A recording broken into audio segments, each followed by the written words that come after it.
You're watching the Bronx Journal, the BronxNet television edition of the multilingual community newspaper, published by the students and faculty of the Journalism, Communication, and Theater Department at Lehman College. In print and on television, the Bronx Journal covers the issues concerning the people of the Bronx. Do you want to know what's going on in the Bronx? Are you interested in Bronx politics, sports, and entertainment? Are you interested in Bronx personalities? Do you want to keep up with the latest business or cultural trends? In the Bronx Journal, we have the answers.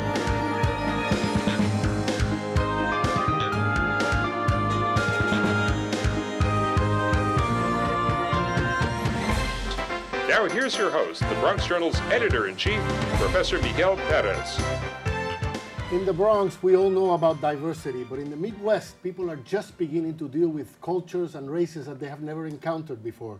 Today, on the Bronx Journal, we have Lehman College professor Marjorie Rosen, who went to Bentonville, Arkansas, and wrote a book entitled Boomtown: How Walmart Transformed an All-American Town into an International Community. Welcome to the program. It's a pleasure having you here. Thank you, Miguel. Marjorie, as a lot of people know, is a colleague of mine in the journalism department here at Lehman College. But what took you to Arkansas? Are you originally from there? No, I'm a Bronx girl. You're from the Bronx? Literally, yes. And so what made you go searching for this town in particular? You know, I was searching first for an interesting project, and I read an article in the New York Times, which was originally about the it was about the Walmart Jews. It was about a group of Jews who had been brought down to Bentonville by Walmart to work there, and they had decided, because it was such a Bible Belt town, there was no place for them to worship, so they decided to create a synagogue, and it was the first small town synagogue that had been built or created in 50 years. And I thought, well, that would be a very, very interesting topic to talk about. Now, why is Walmart bringing people there? Is that just a Walmart store, or is that the headquarters of Walmart? Oh, well, that's a great question. It is the international, the global headquarters of Walmart. Okay, I understand. It is the place that Sam Walmart built up. I mean, Sam Walton came to Bentonville in 1950 and decided to build his first variety store on the square, and then he worked and he built and he built and he built, and then suddenly it became Walmart. And if you or I had been lucky enough to buy 100 shares of Walmart in 1971 when it went public, we would each have $10 million in our pockets today, right? We could only go back in time. Right, right. But then you find out that this is going on through an article you read in the New York Times. Right. And that interests you. You said, this may be more than an article, this may be a book? Yeah, well, I said, well, something's interesting here, and I've never been to that part of America before, and so I called the president of the synagogue, and I asked her a couple of questions, and I said, I'd like to come down and meet some people. And she said, well, you should. And she said, come down for Hanukkah. I said, Hanukkah in Bentonville, So I went down to Bentonville for Hanukkah. She said, oh, yeah, we're going to have a menorah in the town square. And you found this Jewish community there. I found a small Jewish community there. But not only a Jewish community, she set me up with the president of the Hindu Society. And I said, the Hindu Society in Bentonville. And so I talked to the president and vice president of the Hindu Society, and I discovered there were many more Hindus in town than Jews. And then she set me up to have a conversation with one of the Hispanic activists in town, and I discovered that there was a huge influx of Hispanics who had come and settled there in the past 10 years. I'm sure the fastest growing community in Bentonville. In America. Yeah, well, that's why I was leading to, because it's the fastest growing community everywhere. Right.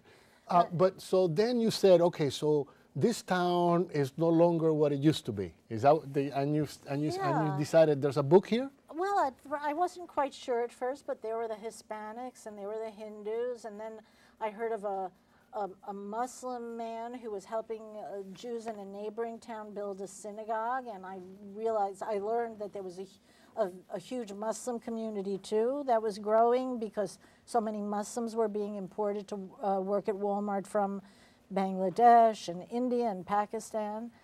And then I learned that Bentonville also happens to have the largest community of Marshall Islanders in the United States. How big a town is this? Bentonville is now a town of about 30,000. And it used to be? When Sam Walton moved there in 1950-51, it was 2,900. Okay. But all of Northwest Arkansas is about 300. I mean, there are other bedroom communities of Bentonville, like Springdale and Rogers. They just kind of spill over, and they're all part of Northwest Arkansas. And all of this community has been transformed because of Walmart and the influx of foreigners from all over the world. Mostly because of Walmart, but it's a very unusual place because there are two other billion-dollar corporations which have their homes there as well. One is J.B. Hunt Trucking, and the other is Tyson Chickens. Oh, I see. And Tyson... And I know Tyson employs a lot of Latinos. Tyson employs a lot of Latinos, and in fact there was a time when Tyson used to have buses at the border of Mexico bringing Latinos up to Arkansas, you know, and from what I understand, helping them find identification and work. Mm-hmm. So these three companies have provided the underpinnings for a huge economy in the area. So is it good for the good of, what do the people, I mean, the natural question here is, the old-timers in the town, the established community there, what kind of reaction have they had then to this influx of people from all over the world? Some of them bristle. Some of them, you know, like, oh, these people are clogging up the hospitals and the roads. But by and large, the transition has been very peaceful. There are a lot of diversity groups, diversity organizations at schools. I mean, well, both Springdale and Rogers are now 35% Hispanic. About a third of the community and a third of the school is Hispanic now. It's huge. Mm-hmm. Bentonville is 10%, but Walmart has a lot of diversity groups.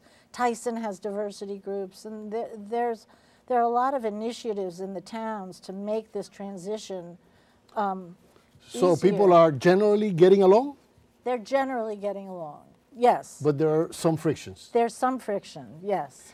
And what do you think, how do they overcome those frictions? How have they managed to overcome those frictions when they have? Well, there's a lot of conversation. I think the main friction in the last few years has come as a result of these three towns instituting the 287G program. And I think that was a way to maybe scare Hispanics away. Okay. Well, I'm glad you brought that up. We need to take a break. 287G that she just brought up, and I think it's a good subject for us to follow on, is the federal law that allows local municipalities to arrest undocumented immigrants. And we're going to talk about that when we come back.